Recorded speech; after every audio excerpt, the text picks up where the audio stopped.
Morning class. তোমরা সবাই কেমন আছো? আমার ছোট্ট ছোট্ট বাচ্চারা সবাই ভালো আছো? আমিও খুব ভালো আছি। তোমরা সবাই স্কুলে কখন আসলে?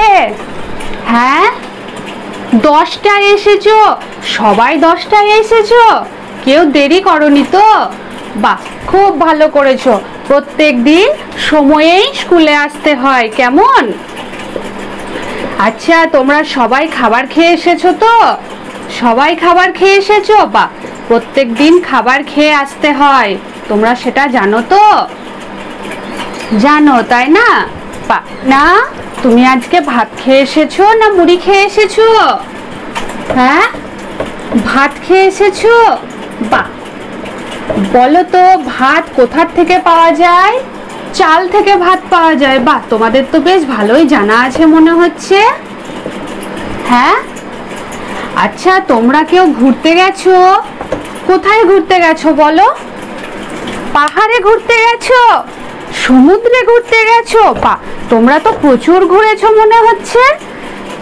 তাহলে আজকে যদি আমরা এই পাটের মধ্য দিয়ে ঘুরতে যাই, কেমন মজা হবে বলো দেখি? খুব মজা হবে, তাই না? তাহলে চলো আজকে আমরা এই পড়ার পাটের মধ্য দিয়ে ঘুরতে যাব। আজকে সুন্দর একটা কবিতা পড়বো। তার আগে তোমরা শান্ত হয়ে বসো, আমি তোমাদের দুটো দলে ভাগ করে দিচ্ছি। তোমরা হচ্ছে গ্রুপ এ, তোমরা গ্রুপ বি, কেমন? চলো শুরু করি আজকের কবিতা। আজকের কবিতা কে লিখেছেন? নীরেন্দ্রনাথ চক্রবর্তী লিখেছেন। নীরেন্দ্রনাথ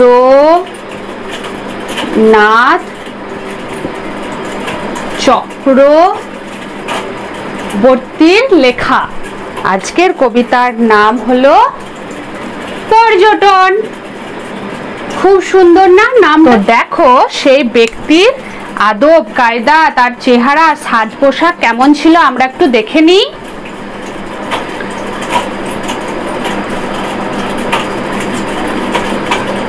আমি মোটামুটি সেই ব্যক্তিকে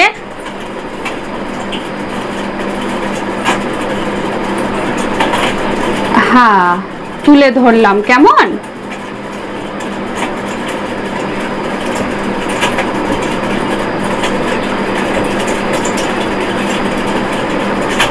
তোমরা বুঝতে পারছো তো?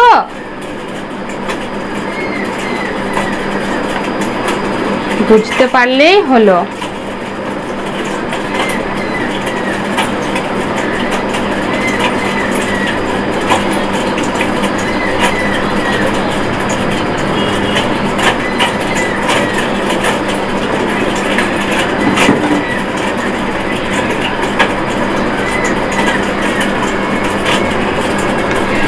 এই হলো সেই ব্যক্তি, যে ব্যক্তির সাজ পোশাক নিয়ে আমরা এতক্ষণ ধরে আলোচনা করছিলাম। এই ব্যক্তির মাথায় কি আছে? বিশাল এক বোঝা আছে। মাথায় কি আছে? বিশাল এক বোঝা চাপিয়েছে। সেই বোঝা নিয়ে সে কি করছে? পর্যটক হবার শখ প্রকাশ করেছে এবং ঘুরতে যাবে। দেখো, এই কবিতাটি একটা সুন্দর নাট্যাভিনয়ের মধ্যে আমি তোমাদের সামনে তুলে ধরছি।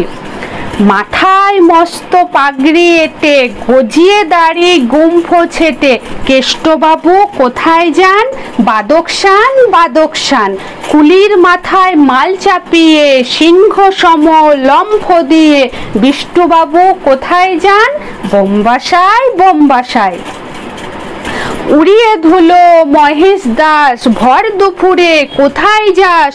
হঠাৎ কোথায় চললি রে? সান্টাফে সান্টাফে।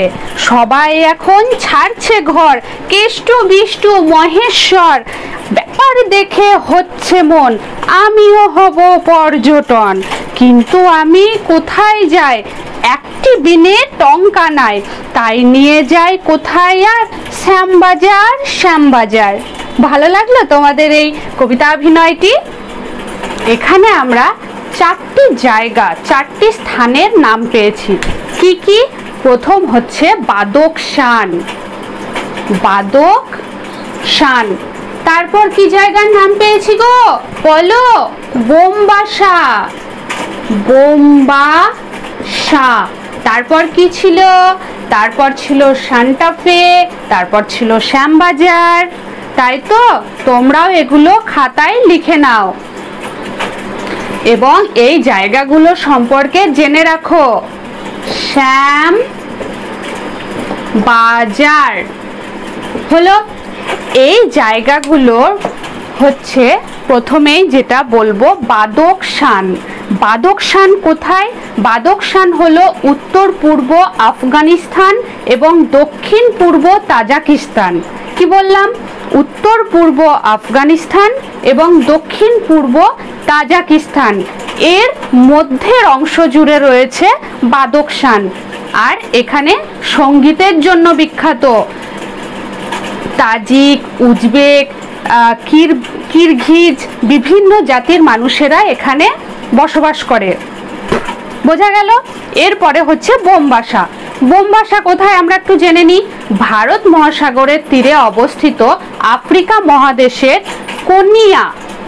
মহাদেশের কেনিয়া দেশের দ্বিতীয় বৃহত্তম বন্দর শহর হলো বোমবাসা।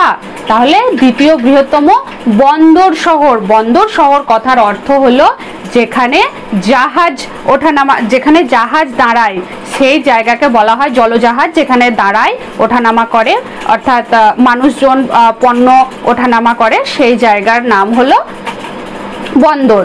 আর এখানে বেড়ানোর জন্য প্রচুর দেশ থেকে মানুষ পর্যটক হিসেবে আসে। তারা কি করে? এখানে ঘুরতে আসে। কোথায় ঘুরতে আসে? বোমবাসায় ঘুরতে আসে। এরপরে দেখো সান্টা ফে। সান্টা ফে কোথায়? মার্কিন যুক্তরাষ্ট্রের নিউ মেক্সিকো প্রদেশের রাজধানী শহর হলো সান্টা ফে। আর স্প্যানিশ ভাষায় সান্টা ফে নামটির অর্থ হলো পবিত্র বিশ্বাস। সান্টা ফে কথার অর্থ পবিত্র বিশ্বাস। এটি পর্যটকদের অন্যতম একটা পছন্দের জায়গা। তাহলে আমরা কি কি জানলাম? যে বোমবাসা পর্যটকদের একটা পছন্দের জায়গা, সান্টা ফে পর্যটকদের একটা পছন্দের জায়গা, অর্থাৎ এই সমস্ত জায়গায় মানুষেরা কি করে? ঘুরতে পছন্দ করে, ঘুরতে আসে। এরপরে যেটা জানবো, শ্যামবাজার কোথায়? শ্যামবাজার হলো উত্তর কলকাতার একটি প্রাণচঞ্চল আর বনেদি পাড়া, অর্থাৎ শ্যামবাজার একটি পাড়ার নাম। কলকাতার, উত্তর কলকাতার একটি পাড়ার নাম, একটি বনেদি পাড়ার নাম হলো শ্যামবাজার। আগে এই অঞ্চলটির নাম ছিল সুতানুটি। কি নাম ছিল? সুতানুটি। শ্যামবাজারের নাম কি ছিল? সুতানুটি হলো। এগুলো তোমরা লিখে নাও। এখন তোমরা দেখতে পাচ্ছ আমি কিছু কর্মপত্র দিয়েছি। এই কর্মপত্রগুলি তোমরা সময়ের মধ্যে, নির্দিষ্ট সময়ের মধ্যে পূরণ করে তা আমার কাছে নিয়ে আসবে। আজ তবে এতটুকু। অন্যদিন অন্য কোনো বিষয় নিয়ে আলোচনা হবে।